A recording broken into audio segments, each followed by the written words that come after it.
Alex, Fight Series 29 at Melbourne Pavilion. I'm here with Jack Jenkins. Mate, how are you enjoying the fight so far? Mate, what a card. I fought on a card here and it was, the head of the line was Israel Adesanya, Jimmy Crute and Cal Potter.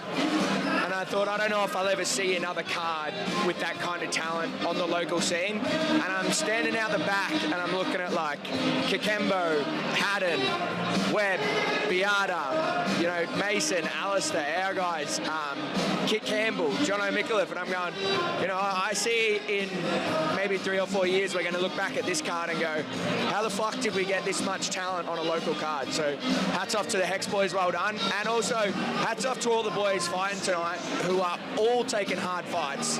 There's not a single easy fight on the card tonight. Everyone's taking hard fights that could go either way and putting it all on the line, so good on them.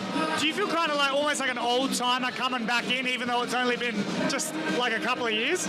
Yeah, well, you go through the motions, right? Like, I sit out the back here at the start of the card, and you're like the first fighter. You're like, all right, I'm first up. And you look at the guys who are fighting for the titles and sitting out the back longer, you're like, I can't wait for my turn to get there. And then some of those guys move to the UFC, and you move your way up the card, and then you're the last guy sitting out there fighting for the belts and that sort of thing, and the guys up underneath you come. So I'm at that point now where I've moved on, and I'm seeing the guys who are starting at the bottom of my cards and now the top of the card, and they're all, you know, paving their way to the UFC. Do you ever have moments where you go to the guy on the first fight of the card, you go get him, champ, so they're like, oh my god, Jack Jenkins said go get him? Nah, not really. Like, I think everybody has their people. I try and just do like my teammates, but like Alistair and Mason, like, it's important that you just like remind them when you get to the UFC, it's the exact same shit.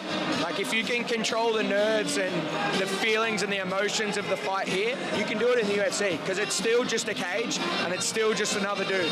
You know what I mean? Well, you went from the bottom to the top to, in a way, the bottom again at the UFC. You know, you're not the big star. You are maybe the first couple of fights. Do you kind of, is it a familiar feeling? Do you take yourself back to when you were the first fight on a Hex card? Yeah, I'm in my head, I am the superstar. Like, and I've believed that. Like, when I walked out here for my first fight, I was like, I'm going to be the UFC guy. I'm going to fight for these belts.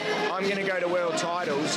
And that's been my attitude the whole way through. So if you put that kind of pressure on yourself from the start, it's always the same.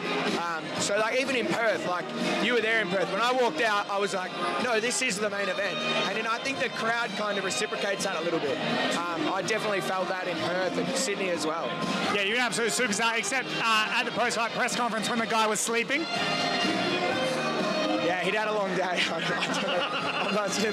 My fight was just too clinical. Like, he was like, oh man, too much info in this fight. I just have to have a rest. Well, mate, coming back from obviously a horrific injury, we've actually talked since that moment. How's it all looking? And I mean, you predicted a fight maybe at UFC 300 that doesn't look to have eventuated. Has there been any talks? When can we see you return? Look, we're nudging the UFC all the time, and we just can't seem to get a fight locked in. I know they have a really big roster and they're trying to get everyone sorted, but you know, this is my livelihood, this is my career, and I just want to fight. So whether it's Singapore, whether it's Vegas, wherever it is, I want to fight. And there's all these rumours about them coming back to Australia in August. Yeah, by who? Who started them? Me? Nah. But you hear these rumours, and they are from people who are in contact with the UFC or people from the UFC, you know, in the Australian offices and that, who are saying, oh, we're hearing stuff about this. So I don't want to go back in and have to wait until that card. And the closer we get to that card, the more likely it is that I'll have to wait. I just don't want to do that. Now, last time we spoke, we had a lovely little clip about you talking about Topuria. That people jumped on that, of course. You then see Topuria, he gets in, he beats Volk. How do you feel about that? Not only did he make you wait to weigh in, he then beats someone you look up to. Yeah, fuck, good on him. You know, he's just another guy out here chasing his dreams just like the rest of us, and he's got at least a part of what he wanted to do, so I can't hate on him at all. And you know, if he stops me from weighing in at another time though, then we'll cross that bridge when we come to it.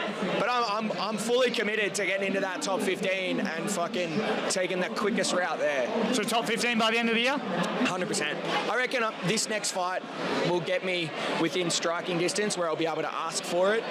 Then the thing is, my style lends itself to being able to ask for fights because I'm not boring. You know, I kick legs hard. I put pace on. So I think I just need to get the right. I need to get the right matchup here, and then I'll be able to start calling my shots. And before I let you go, which fight at which horse race at Randwick, and which horse do I bet on?